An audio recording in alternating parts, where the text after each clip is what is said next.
Podcast, Episode 2, here with my friend Pedro. How are you feeling? Hi, Alex. Long time no see. Yes. And the bold takes are gonna come. So leave a like and comment down below your thoughts about every topic that we'll be talking in the Go Bold Podcast, Episode 2. But yes, to start, Portugal national team have qualified for the Euros. And I can say this confidently. We are contenders to win it. Next to France and next to even Belgium with Tedesco. They're an impressive team right now. Yeah, for sure, Alex. And if you look at some changes Roberto Martinez has done, even though I'm not the biggest fan of Roberto Martinez, a big improvement has been made by putting João Palhinha starting in the number 6 position. I think it's a game changer from this Roberto Martinez Portugal team comparing to the previous one of Fernando Santos. Palhinha being the main man, holding the anchor back at the midfield. By having João Palhinha at the back, you free the likes of Bruno Fernandes and Bernardo Silva to perform their magic up front, okay? Yes. Through the middle. And I think it's really important when you have those talented players up front to have a solid anchor at the back, and João Palhinha is that guy for Portugal. I believe and I agree with what you said because, yes, Roberto Martinez, since he has arrived, João Palhinha has started. He's the starter of his best 11. I completely agree with that. And Bruno Fernandes, I gotta check. But in his last 15 games, he's got 10 goals and 10 assists for Portugal, Bruno Fernandes. The Portuguese Magnifico. Yes, Alex. And, I mean, you just have to look at his stats since he arrived to the Premier League. There are no players that have more goal involvements than him in the last 3 years in the Premier League. Bruno Fernandes. That says it all. De Bruyne, no. Not even De Bruyne, because in terms of goals, man, Bruno Fernandes just exceeds De Bruyne. And I know that in the past few years, De Bruyne has been doing He's not a better player. De Bruyne is still better than Bruno Fernandes. I think that's arguable, man. I think it's debatable. I even put Odegaard ahead. The thing is, yes, and let's just put a pin on that.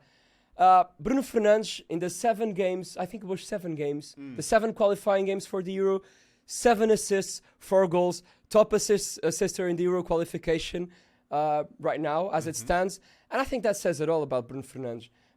He's world class, man, and the most important player of Portugal. Yeah, I think at the moment he's the best Portuguese player in form. I think I would say I would go for Bruno Fernandes for the Portuguese national team. We're not talking here club level, okay? Because in terms of club level, I put Rafael Leão more important and AC Milan and performing better. They're top of the league right now. Yeah, you'd have to say that. Even though if you look at if you look at AC Milan during the last 3 years, there has to be one main man, and that man is Rafael Leão. And now with Christian Pulisic doing all the damage, that dynamic duo, I would like to see very much in the future. I think Rafael Leão extending with AC Milan was the right choice. For us, even Portuguese, I think we will have better results with Rafael Leão with that choice. So I think that was a good move. João Félix not to Barcelona. Lucky times for us too. João Cancelo's happier. I think this Portuguese national team is one of the best Portuguese national teams I've ever seen in my life. No doubt in my mind. We have one of the best center backs in the world with Ruben Dias. We have Cristiano Ronaldo at 38, still performing, okay? There's a lot of hate still, but Cristiano doesn't deserve it. He is delivering. Playing in Saudi Arabia, I do realize that that's not the highest level of football. It's not European level. It's true. But Ronaldo, he's doing what he can do and what he's got to do for Al Nassr and for Portugal. Yes, Alex. And if you count his international goals for Portugal, after he turned 30, Cristiano Ronaldo would be the top scorer in 190 countries. What? 190 countries. I'm not surprised, but that's one hell of a stat. That's unreal. It's just amazing. The competitiveness that Ronaldo has to adapt his game style. And even though Ronaldo was arguably a more enthusiastic player before he turned 30, he completely adapted and changed the game, changed his mentality, and he just had one thing in his mind: goals, goals, goals. And it's ridiculous that we see Penaldo comments because Ronaldo has scored 857 goals in his career. 700 of them were not penalties, okay, people? Okay, 157 were, but 700 came from open play. And we're talking about the player in the world ever. No, but listen to this stat. He's the player in the world ever to have played the game that has more headed goals, Cristiano Ronaldo. No player has more headed goals than Cristiano Ronaldo. That's a great stat. That's a great stat. And he's not a target man. Cristiano Ronaldo is not a target man. Now he is. Now he is, but for most of his career, he was not a target man. He was the inside winger, you know? So for him to have a stat like that just shows how complete of a player Cristiano Ronaldo is and how can he adapt to different situations. And the Cristiano's the first player, too, to have more than 200 international matches for an international team, and he has 125 goals and 33 assists. Talk about longevity, man. Exactly. Talking about longevity with Cristiano, he will be the first player ever to go to 6 Euros. We'll hope so. If 6 Euros. If he doesn't have any bad luck, that will happen for sure. But he will be there. He will always be there. I reckon he will even be there in the World Cup. You reckon he will stay until the World Cup, Cristiano? Yeah, for sure. Not the 2030 World Cup, for sure, but at least the 2026, man. Imagine. I'm not saying Cristiano will start in 2026, but man, he won't finish his career without giving another shot at winning the World Cup title. And this is important to mention. We saw Roberto Martinez play Gonçalo Ramos with Cristiano Ronaldo in the starting lineup. And Gonçalo Ramos deserves that. Deserves that opportunity to show himself playing alongside Cristiano. Gonçalo has 9 games, 7 goals, and 2 assists for Portugal. He's 22 years old. This is the future. This is what we got to invest upon. Felix, Gonçalo Ramos, João Neves, António Silva, a lot of talent. Nuno Mendes, Diogo Costa. Like, we are so lucky, Pedro, in under 23 talents. We are. In mentioning Nuno Mendes, I'm very worried about Nuno Mendes. It seems like he's turning into a Renato Sanches 2.0. The injuries have I think it's early. The injuries have just been wrecking him for the past seasons. We haven't seen him a lot. It's true. It's so unfortunate because Portugal really needs him. It's true. And going with what we're saying about Portugal is one of the contenders to win the Euros in 2024. France is too, and Belgium is too. And France, I gotta say, Kylian Mbappe keeps destroying everyone with the French national team. He is a Ballon d'Or contender for what he does for the French national team, Kylian Mbappe. Go to Real Madrid. Because when he goes, Ballon d'Or's locked in with Jude Bellingham there balling out too. Alex, do you think Mbappe is compromising his potential legacy by not leaving PSG? He is. He's compromising. That's a bold statement now. He is. Look, if Mbappe wins the Champions League for Paris Saint-Germain, his legacy at PSG will always be remembered. He will always be remembered at PSG. But obviously, he'll be remembered as one of the best players ever to play in that team, no doubt. I think he is, but it would really make him the guy.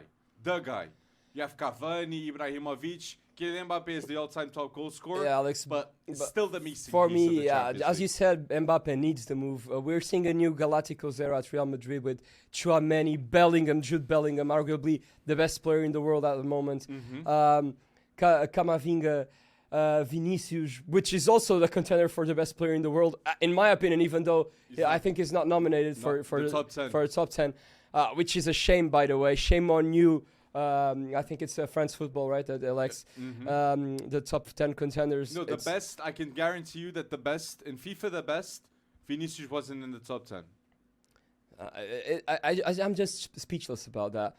You see Vinicius carrying Real Madrid last season to a semi-final and losing to a Man City team that won the Champions League, no doubt. And is arguably one of the best teams to ever play the game. True. This Man City team, exactly. I wouldn't say this Man City team this year, but for sure last year. But we'll get there. But Kylian Mbappe too. Just wanted to say, Kylian Mbappe is the leader of the French national team at 24. He's going to turn 25, but look at these stats: 72 games, 42 goals, 25 assists. 12 goals of those 42 were in World Cups. And Alex, let me ask you. Unreal. Yes. Do you think Mbappe will surpass Ronaldo's record for international goals by the end of his career? Goals. 125 goals right now. Do I believe he'll score more than Ronaldo? He could do that. So you reckon Mbappe will have as much longevity as Ronaldo?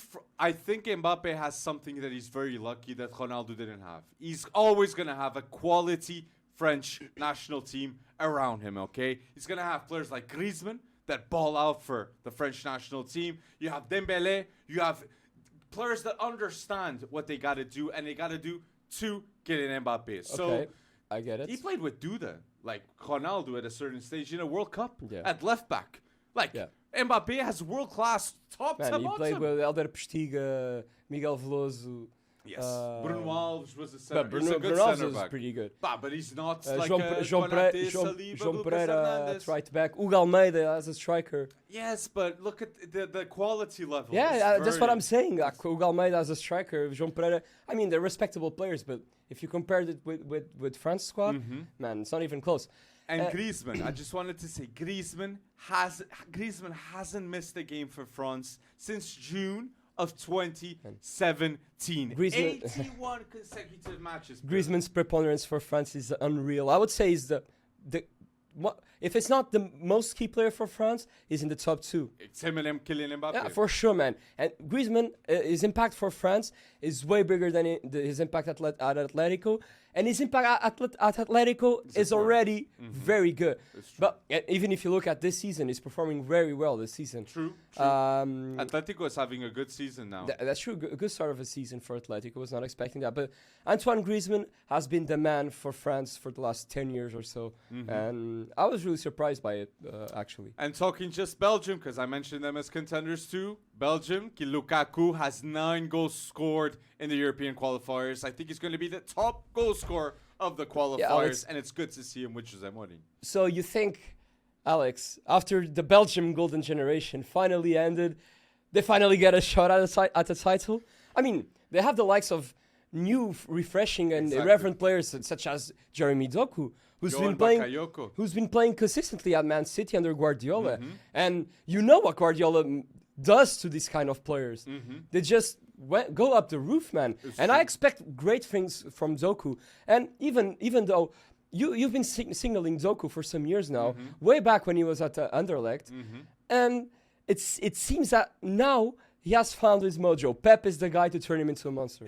I think Pep Guardiola, the talents that Pep Guardiola has in this team, like Gvardiol, Haaland, Julian Alvarez, Doku, these 4 players, I can confidently say they're going to be world class one day if there's no injuries. What about Matheus Nunes? I do believe he can be, but I'm not saying confidently. You're Yeah. saying confidently? Matheus Nunes is a different kind of player. He brings different characteristics to the Man City squad. He but wasn't called up for the Portuguese national team. I can't get through my head how João Neves just called up ahead Matheus Nunes, but I mean, I respect Roberto Martinez's choice. But we're talking about a player that has done in like 9 or 10 of the last Man City matches. He has played on 8 of them. Because there's no De Bruyne. That doesn't matter. Pep deems Matheus Nunes is good enough to play in the starting 11 for Man City, which is the best team in the world, by the way. So why is he not called up to the national team? It's one of those things that a lot of people, it's Bruma, it's Pot, it's Matheus Nunes, Mário Rui, Nuno Santos. Some people do say that these players do deserve to be in the national team. You mentioned Bruma. Bruma, yeah. Yeah. Bruma, for sure. Paulinho maybe can No, be. I think Bruma deserves more than Paulinho to be called up. And I have to put my club preferences aside here on this one. But Bruma is the flame, the spark that Braga needed. He's been amazing. It's true. What a boy from Braga. But yes, let us know down below what are your thoughts about the Euros. Who's going to win it? Top players. What did we miss? And I forgot to say, you mentioned Belgium generation. Belgium golden generation. The new one is now with Jeremy Doku, Johan Bakayoko, Zeno Debas, great center back, Martur van der Voet, good goalkeeper. He still hasn't been called up. And Arthur Vermaelen and Mandela Keita they played against Austria in the last minutes. So pay attention to these Courtois Belgian will kids. still last for a while, though.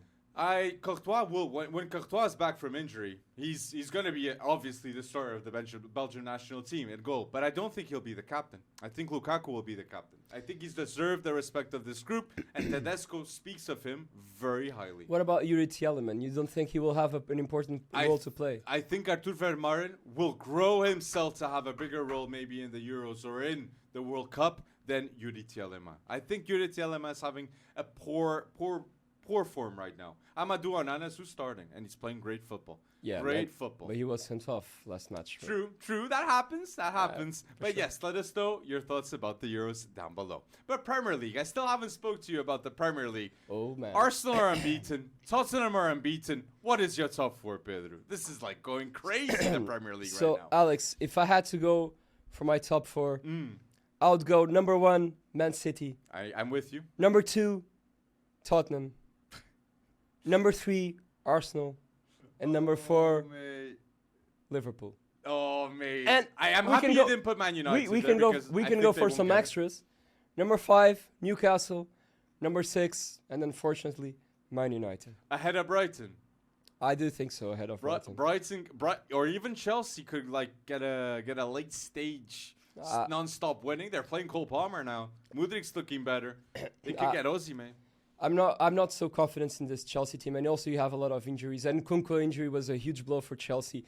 I do think that Nkunku was supposed to be the main man in this new refreshed Chelsea team, and Pochettino just didn't have the luck on his side. Chukwuemeka was also starting to play pretty decently and got injured. I don't see Chelsea bouncing back this, at least for the next year. I don't see them bouncing back. There are too many teams playing a decent football in the Prem. I'm just gonna say it. Like, don't be surprised if Chelsea starts and maybe at like January, February can be fighting for the top 8, top 6. I believe they're gonna improve until then. Caicedo will be better. Enzo will be better. Cole Palmer has been impressive for Chelsea. I gotta say that's been a good buy. At least he's not been injured until now. So let's wait and see what's gonna happen. And I just can't get around why Pep Guardiola would like to sell a player such as Cole Palmer, which was decisive for the Community Shield title. He sold Zinchenko and Gabriel Jesus to Arsenal. So like selling Cole Palmer for 40 million, like Man City with Cole Palmer, James Trafford, and Carlos Borges to Ajax, they earn more than 70 million pounds from academy products. Like, they gotta make money, but they gotta buy Guardiola, but they gotta justify those funds. So I think that's the justification upon that. But you said it. You said something I don't want to skip. You put Tottenham in second, okay? So why is Tottenham in second ahead of Arsenal for you? Like, Arsenal beat Man City. And Spurs fans are loving Ange instead, and I do think they have reasons for it. Pedro Porro. Man. It's Pedro Porro, Pedro.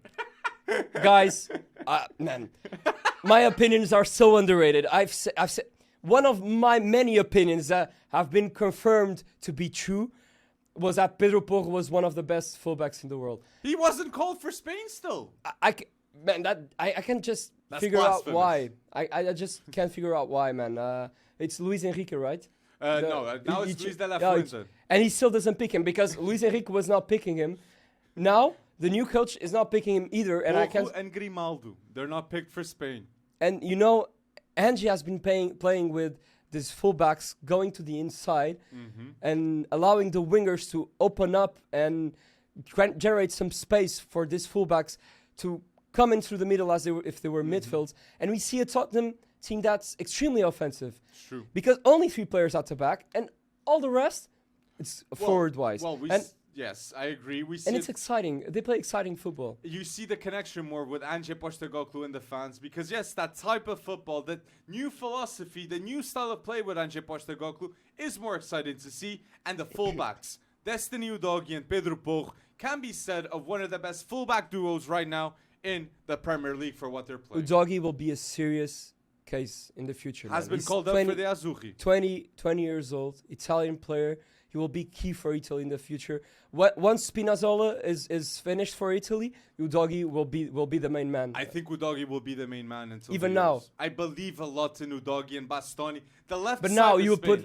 put Udogie ahead of Spinazzola. Not right now, maybe, but until the Euros, I think if Tottenham finish second, I think Destiny Udogie puts himself ahead of maybe Spinazzola. Regarding Tottenham, I have to say, the best decision Tottenham has made was to sell Harry Kane. And I love Harry Kane. And to appoint Ange Postecoglou. And to get Maddison. But it was there was a chip that changed, you know? It's something inside Tottenham's mentality that, okay, we don't have to play for Harry Kane anymore. Well, we got to play for Maddison or Son. The game goes through Maddison, but they don't play for Maddison. Maddison organizes the play. He dictates the tempo. But then again, every single player in the Tottenham squad can be a menace, can be a threat. You know what I mean? I think not having Harry Kane there to be the main man and the main attention focus, I think it frees other players, to give their best. And Sonny is having one of the best starts ever in the Premier League. But I just wanted to give a shout to that. Harry Kane is still one of the best strikers in the world. He is, and it was and I a agree good with move you. to go to Bayern Munich. For sure. We do think Bayern Munich are Champions League contenders. But right? now, and I still need to. I still reckon that Tottenham needs a striker, because I reckon that Richarlison won't do the job. And unfortunately, I really appreciate Richarlison as a player, but he's not the kind of striker that's gonna bang you 20 goals a season. Who would you get for Tottenham striker? Victor Gyökeres. But you're a Sporting fan. I'm a Come on. Sporting fan, but I have to be unbiased on this. How one. much would Victor Gyökeres be for Tottenham? I reckon around 70, 80 million. You guys bought him for 20 million. But he would be worth it. I think Santiago Giménez would be my choice. The guy who's balling out at Feyenoord, Mexican striker. Man, you have those Scandinavian strikers But giving some flair in the Premier League right now But with they're all Haaland, taken. Haaland. They're all Not taken. Victor Gyökeres. Good. You're good. Yes, but I was meaning what all taken with Rasmus Højlund, Alexander And the Isak, thing is, Erling there Haaland. is a difference between Rasmus Højlund and Erling Haaland. I think they're different type of players, even though they both have extraordinary physiques. I think Haaland is more of a target man, and Højlund is more of a complete number 9 in the sense that he can come to receive the ball with his back towards the goal. He can run more vertically than Haaland. He can carry the ball. It's true. And I do think that Victor Gyökeres is the type of striker that is more similar to Højlund than to Haaland. Okay? Can Victor Gyökeres go to the Premier League one day and have more than 15 Premier League goals? For sure. We're talking about a striker that was the best player in the championship. He finished the championship with 25 goals for Coventry. Coventry finished second place. We're talking about a competitive league. Victor Gyökeres would destroy the Premier League. And I think he'll be one of the best players in the Europa League this season. Europa League. Pay attention to Victor Gyökeres. I know you're loving this. We're talking about a player who's in the last 8 matches and has 7 goals. For sure. And his is not only the goals that he brings, his physical ability during your 90 minutes, no, 100 minutes, is just unbelievable, Alex. The sprints, the contact he has, the physicality, everything, the aggressiveness he puts into the game. It's just the best player in the Portuguese league, Gyökeres, for you? I have no doubt that Victor Gyökeres is the best player in the Portuguese league. It's Rafa, Di Maria, Diogo Costa, Bruma, but Gyökeres is ahead for you. Gyökeres is ahead for me. Of course, I don't mean to disrespect Angel Di Maria. Angel Di Maria, for me, Legend. it's one of the most underrated players of all time. But he's in a finishing stage of his career. And I do think, of course, Victor Gyökeres has much more to give than Angel Di Maria. That's a bold they're take, different. mate. They're That's different. a bold take. But comment down below what you believe about But the even Portuguese strikers, Premier League. you reckon that Gyökeres is a the best better striker. striker than Taremi, right? Right now, yes, no doubt. What Gyökeres has done, I went to go see with Brett in the first game, like here with FC Wonderkid team. We were all watching that first game and saying, "What is this? What is Gyökeres like? He's unreal." So I am very surprised with the impact, the immediate impact he's had. But yes, going with the Prem, back to the Prem. We mentioned briefly the Scandinavian strikers, and gotta mention Haaland. Erling Haaland didn't turn up against Arsenal. What is happening with Erling Haaland? Man, and you had this problem in the past, in the Champions League deciding matches, even in the big matches in the Premier League. Haaland was criticized for not scoring. He hasn't still. I do not think it's some matter that is inside Haaland's head or that has to do with his ability by itself, but I do think it's teams know how to stop Erling Haaland. Who? Arsenal. If you look at those 4 defenders at the back, man, you have the likes of Ben White, Saliba, Gabriel, man, experienced defenders with a lot of physicality. And you already know that there are always going to be 2 guys on top of Haaland. Even Declan Rice also coming back to be on top of Haaland every time. And I think it just nullifies the Haaland effect. And as they are paying special attention to Haaland, it's difficult for him to come out in these big moments. But I do think it's something that you will have to overcome if he wants to be deemed as or looked at as one of the best in the world. And as the Ballon d'Or winner. Because right now, the talk is between Messi and Erling there's Haaland no talk, to win Alex. the Ballon Messi d'Or. has already won it. Messi, and he deserves it. Messi deserves to win the Ballon d'Or. If you ask me, does Messi deserve to win the Ballon d'Or? I'll give you that. Does Messi deserve to win UEFA the best? Or FIFA the best? FIFA, no. FIFA the best, yeah, but the UEFA best player of the year? No chance. He shouldn't even be nominated. We're talking about a player who didn't perform well in the Champions League, who didn't perform amazingly in the French league. So, regarding European football, Messi hasn't given much, hasn't brought much to the game. Has given a lot. He hasn't brought much to the game this year. Messi... No, not this season now. This season is not anymore. Last season, you mean? No, yeah, I'm talking about last season. But even last season, Messi was not at the standard he used us to at Barcelona. I think Messi at PSG, you could tell Messi was not comfortable at PSG. And even though with the personality clash between Neymar, Mbappe, and Messi, you could see something was going on there. And that's why PSG had to get rid of Neymar and Messi to keep Mbappe. For sure, they didn't get along because when you have three players that want the spotlight, it doesn't work out. Do you think PSG is going to win the French league and maybe do a better Champions League with only Kylian Mbappe? I do think so. And with the likes of the new players they acquired, Gonçalo Ramos, Manuel Ugarte, Colomwani as well. Messi must love Colomwani. That miss in the final minutes. That's true. Well said. But just going back with what you said, I agree with what you said about the importance last season for PSG. But Messi wins the Ballon d'Or because of what he did in the World Cup. That was historic. And I do think that no player right now in the world could replicate what Messi did for Argentina. That was a special moment, and he deserves to win the Ballon d'Or that I'm absolutely sure he will win. It was amazing the way he scored all those penalties. Unreal. But we're mentioning Ballon d'Or. I'm just messing with you because they had 5 penalties. And just a quick... He scored in every knockout stage. Just a little controversy here. Okay, so Lionel Messi's Argentina, on their way to the World Cup final, had 5 penalty kicks given, okay? When Real Madrid won the Champions League 3 times in a row, in those 3 campaigns, you know how many penalty kicks they had been given? 4. Less than Argentina had in one World Cup campaign. I guessed it, mate. But it was. Well done. It really was 4? Oh, mate. Well done. My days, man, you know everything. Come on. I'm trying to surprise you here. That was a guess. But just mentioning, I mentioned Ballon d'Or, and I see this talk a lot in the internet. Like, it's popular opinion or unpopular opinion with this. Is Jude Bellingham right now the favorite to win the Ballon d'Or next year in October? Right now, for what we've seen. Jude Bellingham should be a contender to win the Ballon d'Or this year. And not the Golden Boy, I reckon. He's the Golden Boy nominee for last season, for what he did last season. Yeah, that's true. And he was pretty good at that. If you look at the start of the season by Jude Bellingham, it's only matched by the likes of Cristiano Ronaldo at Real Madrid itself. 10 matches, 10 goals, decisive goals all the time. And he has more assists. And he's a midfielder. He's crazy, man. And I'm a guy who didn't used to rate Bellingham that much, you remember? Yes, true. It's true. And I just have to say, man, I have to recognize I was wrong. Jude Bellingham is total class, and he will be up there, top 3 players of the world for the next years to come, for sure, against with Haaland and Mbappe. And with being a midfielder, man, that has huge impact. For how long haven't we seen a midfielder being the best player in the world, apart from Luka Modric? Zidane in the past. It's been a long time. Ronaldinho.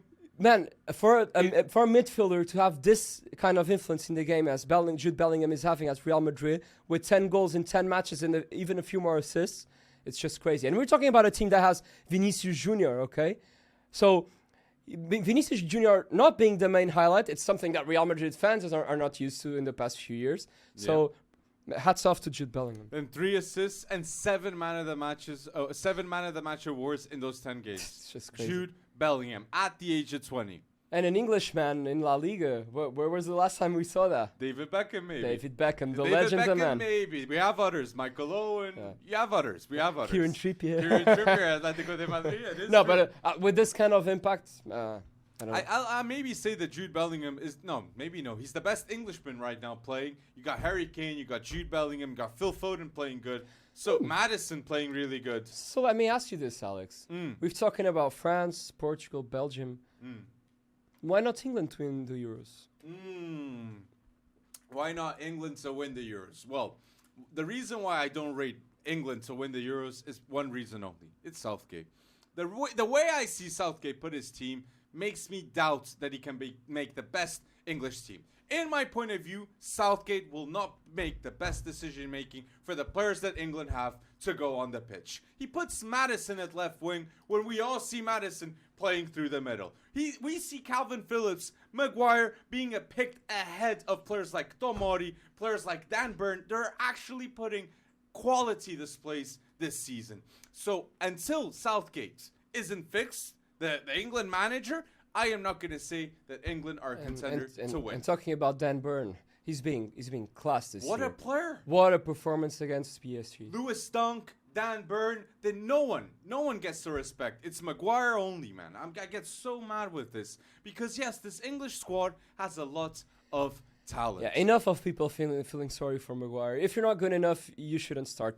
And it is how it is. Of course, I don't like the banter and all of the negative comments being made about him. But if you're not good enough, you have to be left aside. For me, I do see a lot of people saying that I do understand. Maguire gets a lot of hate. I understand that. But Maguire made the decision to stay at Man United. And yes, David Beckham in the past got a lot of hate. But I guarantee you, David Beckham would put quality displays week in, week out. Something that we don't see with Harry Maguire. Wait, maybe we see for England, but not for Man United. And you know what's, two different levels. What's disgraceful is he justifies his presence saying that the win percentage when he plays is bigger.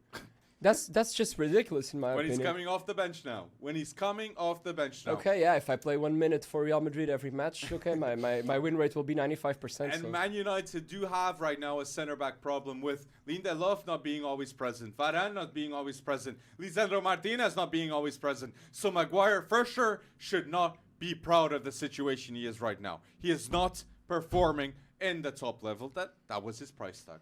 Yeah, Alex, so talking about Maguire, and since you're starting the theme of United centre-backs, should we head a little bit towards Man United now? Man United, yes. What you believe about Man United? I think Erik ten Hag should pray every morning to Scott McTominay. What? Wait. Because do you think that match, the 2-1 win against Brentford, I think was crucial? Ten Hag could have been sacked after that. Before you reckon Erik ten Hag sacked if there wasn't a remontada by Scott McTominay? Pressure by the fans. Fans already want the Glazers out. If the Glazers decided to keep Ten Hag after that, the pressure would be ridiculous. So we've seen, but actually we have just to mention this. Actually, Scotland have been doing pretty well in the Euros qualifiers, and one of the reasons is Scott McTominay. For sure. And we know that Scott McTominay doesn't put a lot of consistent performances for Man United, but he's kind of an odd player because he scores a lot of goals. Scott McTominay's debut for Man United was with Jose Mourinho, and he stayed from then until now. He's one of their own. He's got passion towards the club, so I think that's always a quality player to have from the bench, but not to start maybe. And you could tell I was at Old Trafford in that match. Oh yes. Thankfully. And honestly, the game was just not good enough. You can tell that Man United's game style relies on Onana's long pass. Mm-hmm. And it's just that I think United going for Onana was the wrong decision. Nowadays, they only base their game on Onana's long passing abilities. And United doesn't need a center mid or a center back with passing ability. They need a goalkeeper. And they didn't even sold. They just disregarded De Gea. They did. Which was a decent goal. Of course, he had his mistakes, but he was much better goalkeeper than Onana is, in my opinion. Onana has committed so many mistakes at the time, and I don't think he has the ability, even though he had a good season at Ajax, to start for Man United. So, mistake number one... At Inter. Inter. Mm-hmm. Mistake number one, going for Onana. For me, mistake number one. United relies too much on his long pass. Mistake number two. Mistake number two, Ten Hag has absolutely no gameplay. I was at the stadium, you could tell, no gameplay. Other than the long passing, they rely too much on Bruno Fernandes' creative ability. Mm-hmm. It seems like the tactics are pass to Bruno will solve. Then, Rashford's not in a good moment. The season was not well planned. You have no wingers. So, you have had the issue with Sancho. You have had the issue with Anthony. He's relying on Pellissier being a rock star, which doesn't seem to be at the time. Rashford's in a poor form. he's relying on Martial to be one of the main men up front. Can't be. Can't be. And the thing is, with the long passing ability of Onana, what you have left, you only have the ball holding capacity of Rasmus Hojlund. And that's how Man United have been playing. Onana, Bruno, and Hojlund. That's the only thing they do. So it becomes predictable, and I think that Ten Hag has no idea what he's doing. But we do agree with Rasmus Winter Hojlund that he will be a quality striker for Man United. Rasmus Hojlund is one of the few good decisions that United has made this summer. I agree. Going for Rasmus Hojlund. I agree. Rasmus Hojlund has a lot of potential. He will be the striker of Denmark for years to come. So let's wait and see if it goes right with Man United. It's a bold take, mate. It's a bold take. But just sorry. And keeping with Man United, just one last thing. They've also been so unlucky with their left back injuries. They have no left back. Shaw, playing with Amrabat at the left back. I mean, it's tough. And actually, I was pretty surprised because McTominay got in, 87th minute. He scored a hat-trick. One of the goals was disallowed by VAR. But come on, man. A defensive midfielder, or center mid, as you want to call it, saving Erik Ten Hag by playing as a striker just tells you how much Erik Ten Hag is desperate. Because he put McTominay on to score a goal, or 2 goals, in the 87th minute. Fergie time. In Fergie time. And a Scottish player scored in the Fergie time. In a day, they were paying homage to his deceased wife, so it was actually a beautiful moment. I think Sir Alex Ferguson would be proud of Scott McTominay that day. Because Sir Alex Ferguson did make that call to have Scott McTominay at Man United when he was a younger kid. But yes, people, let us know down below what are your thoughts about the Premier League, about what we mentioned. And yes, this is going to be the highlights of a Go Bold podcast with me and Pedro. We're going to talk here about start bench sells. Some we might have talked in the past, but we just got to revisit the ashes, let's say, because Hazard did retire, okay? Hazard is one of the best players I've ever seen in my eyes, okay? Hazard is one of the best dribblers I've ever seen in the Premier League. He's been absolutely insane, and I might say the best Belgian player ever, Eden Hazard. Do you reckon?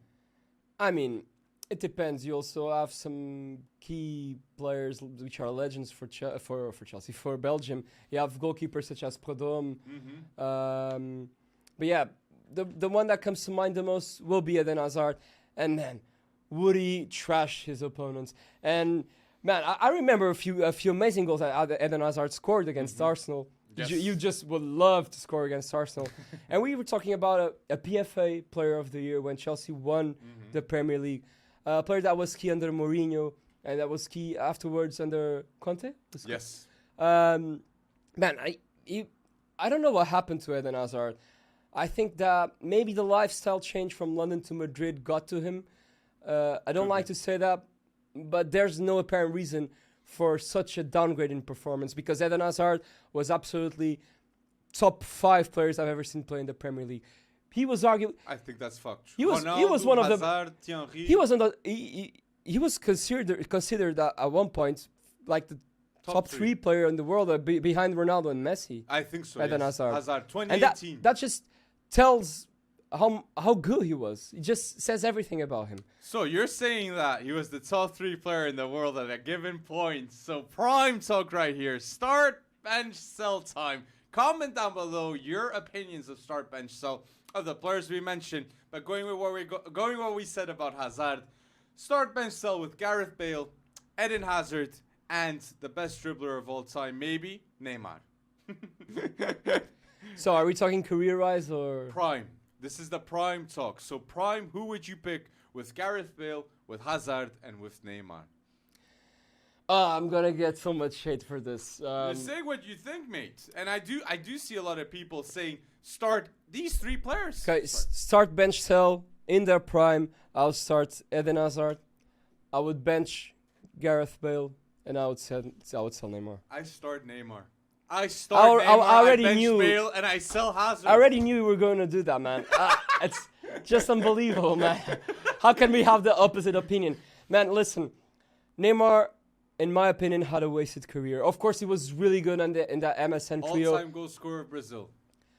Okay, man, but he's been playing for Brazil since he was 18 or 17. 13 years playing now for Brazil national team. And You gotta respect that too. I do respect him, and I'm not saying with this that Neymar is a bad player. Not at all. He's one of the best ever as well. But what I'll say is Bale is more important for Wales than Neymar is for Brazil. Of course, man. Bale. I mean, Brazil is used to being a winning national team. Exactly. They're always in the big decisions, always winning Copa Americas. They have 5 World Cups. I mean, Brazil is the biggest national team in ever. Ever. So Neymar is just one more to add to that compilation of stars that Brazil has in their records. Okay, and Gareth Bale is just one of a kind for Wales. You also have Ryan Giggs, but I think Gareth Bale was the spark that Wales needed to get them to a Euros semi-final. Mm-hmm.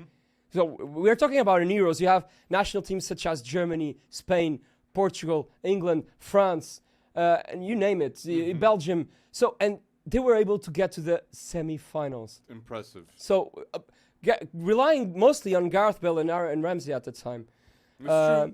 And Hennessy in goal also. But it's pretty impressive. And also, Joe Allen, man, really Gareth impressive. Bale has 5 Champions League titles. Gareth Bale also has arguably one of the most beautiful goals ever in a Champions League final, overhead kick against Liverpool.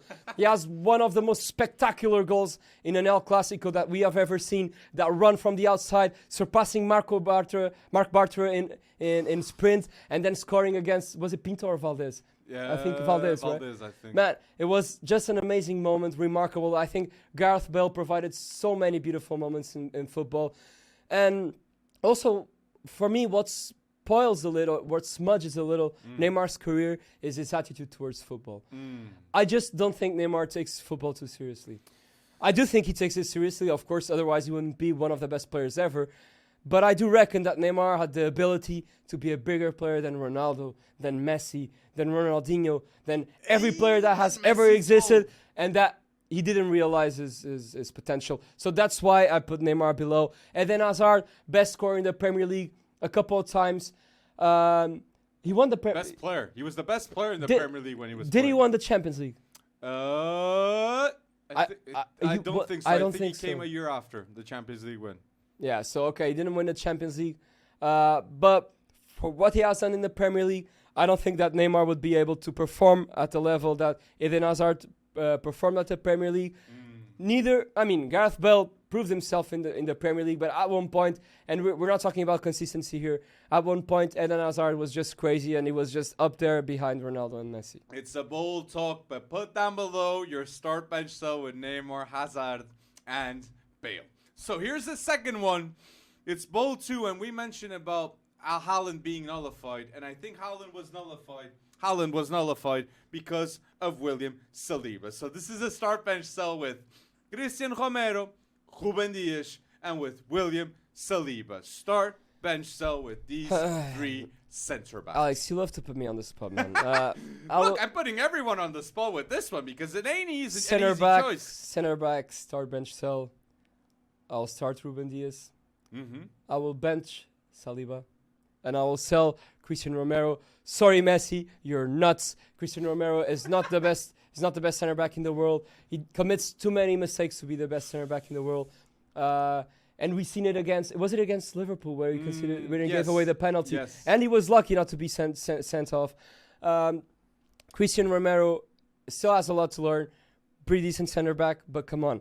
We're talking about Ruben Dias, a Champions League winner, 3 times Premier League winner, the boss of the Man City defense, one of the players that Guardiola relies on the most, and he's just a commander at the back. And we're talking about a center back who's starting every game for arguably the best team to ever play the game. No, I completely agree. For me, Ruben Dias, it's impossible not to start.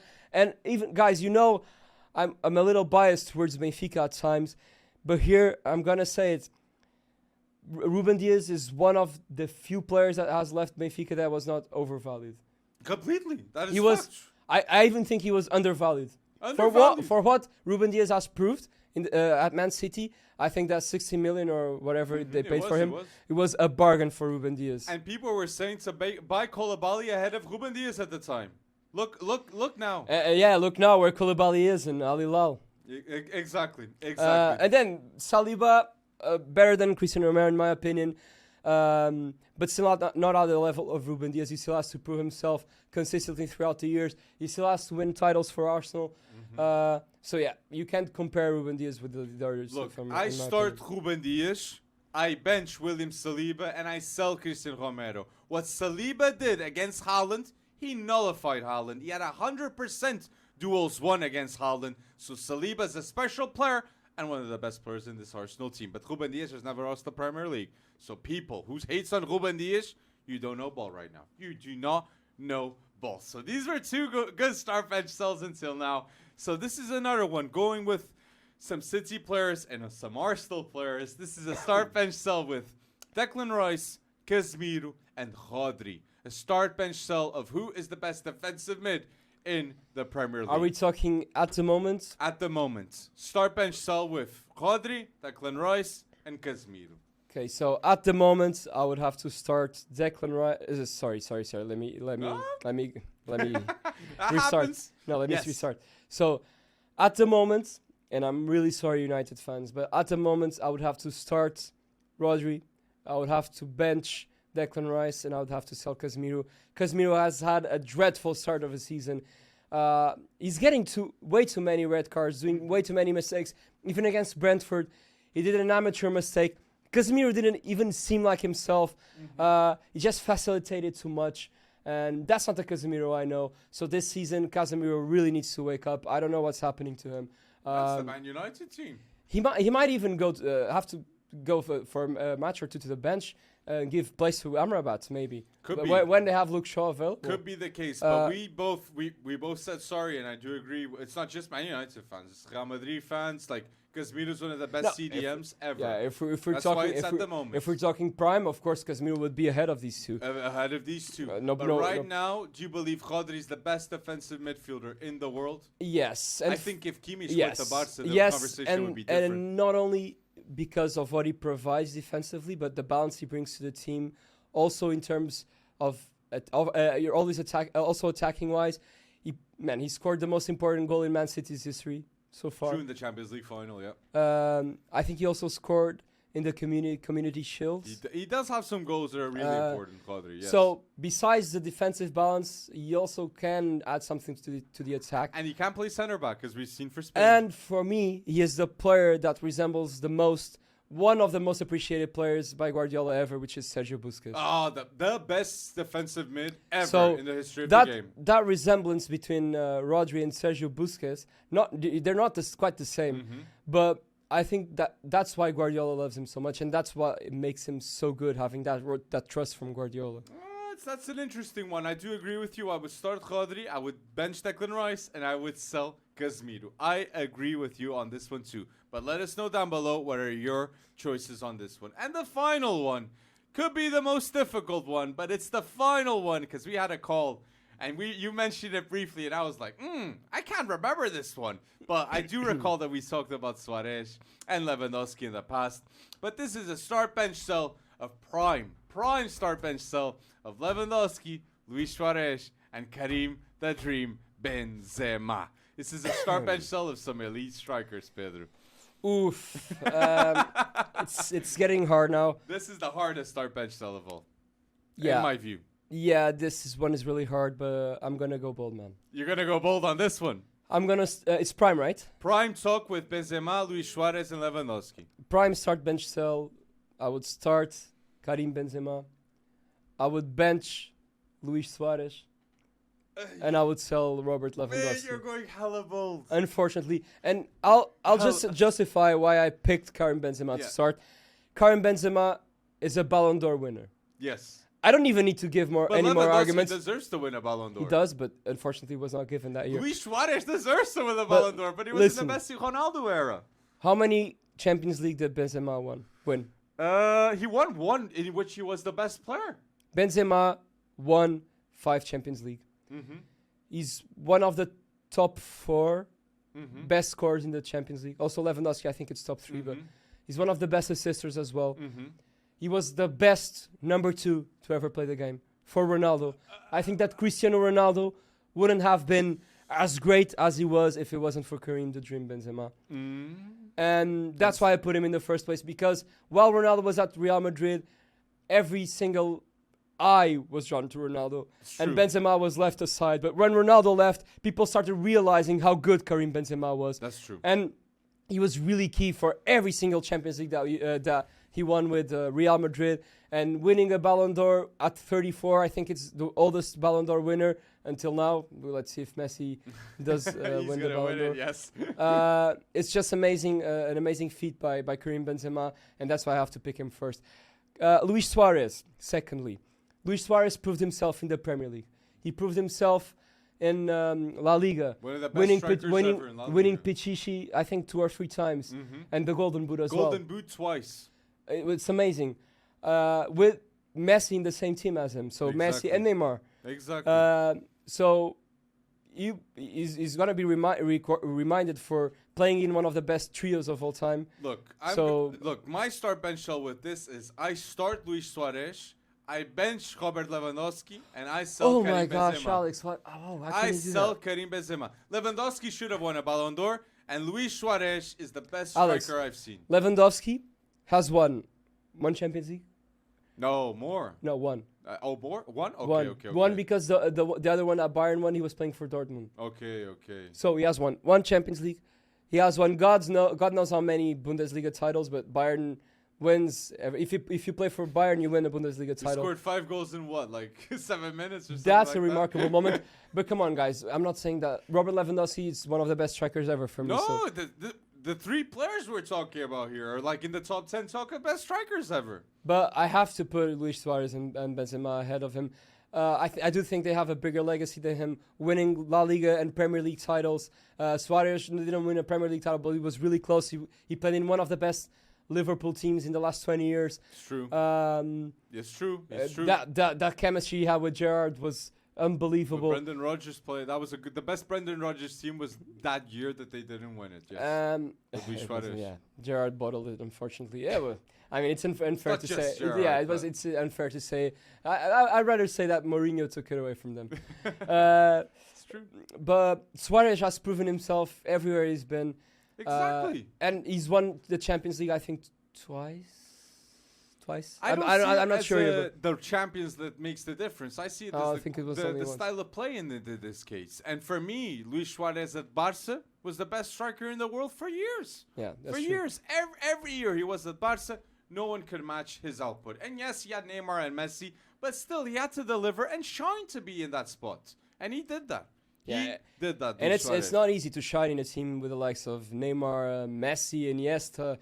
And for him to do that and win the Golden Boot 2 or 3 times and the Pichichi, it's just a crazy stat. And all the respect to Luis Suarez. That's why I put him ahead of Lewandowski, but still not good enough to put him ahead of Karim Benzema.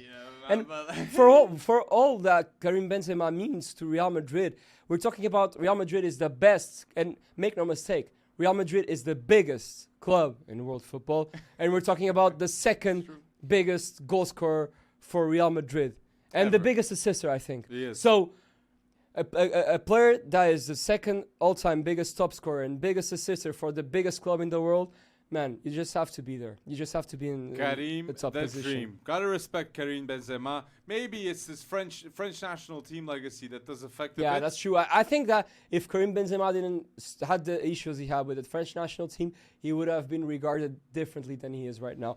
But also, there are some positive key aspects about it. Griezmann has won a lot of space in the French Giroud. national team after Benzema was kept away. And Giroud is the all-time leading goal scorer of France. Also. And if Karim Benzema was there competing with him, that wouldn't be the case. But let us know your thoughts down below about everything we've mentioned. And yes, Pedro. I have a start bench cell for you, man. Okay, let's go with it. So, start bench cell, potential-wise, João Felix, Yes. Jeremy Doku, Ousmane Dembélé. João Felix, Jeremy Doku, and Ousmane Dembele. Look, in terms of talent, I think Ousmane Dembele is the number 1 of the 3. But a start bench cell right now, or in terms of potential long term? Potential-wise. Look. Let's say in 2 years' time. In 2 years' time, I think a start bench cell with João Felix, with Ousmane Dembele, and with Jeremy Doku. Jeremy Doku, I think it's going to be a start João Felix because I think he's in the right club with Barcelona. I would bench Man City, Jeremy Doku. He's going to develop insanely with Pep Guardiola, and I would unfortunately sell Ousmane Dembele. That I don't think it was the best decision to leave Barcelona, in my view. Yeah, and we're criticizing the likes of Mbappe and even Neymar and Messi for being at PSG and not being at other clubs, especially Mbappe. And now we see a player do the opposite move and going to PSG while he still has a lot to prove. And don't forget that Dembele is injury prone as well. So I will go as well with start João Felix, bench Jeremy Doku, and sell Ousmane Dembele. I think that Jeremy Doku will have a huge boom under Guardiola. But at the same time, if Barcelona is able to keep João Felix, I do think it's the right club for him. And I wish he prospers at Barcelona because he has so much talent and he has so much to give to Portugal. And it's a confirmation now. João Felix is earning this season 400,000 yearly. I do understand he gets a ton of money from other marketing deals, Alex, but still. You have players in clubs such as Sporting Braga earning more than João Felix a year now. At Sporting. Bruno earns more than João Felix. Right now.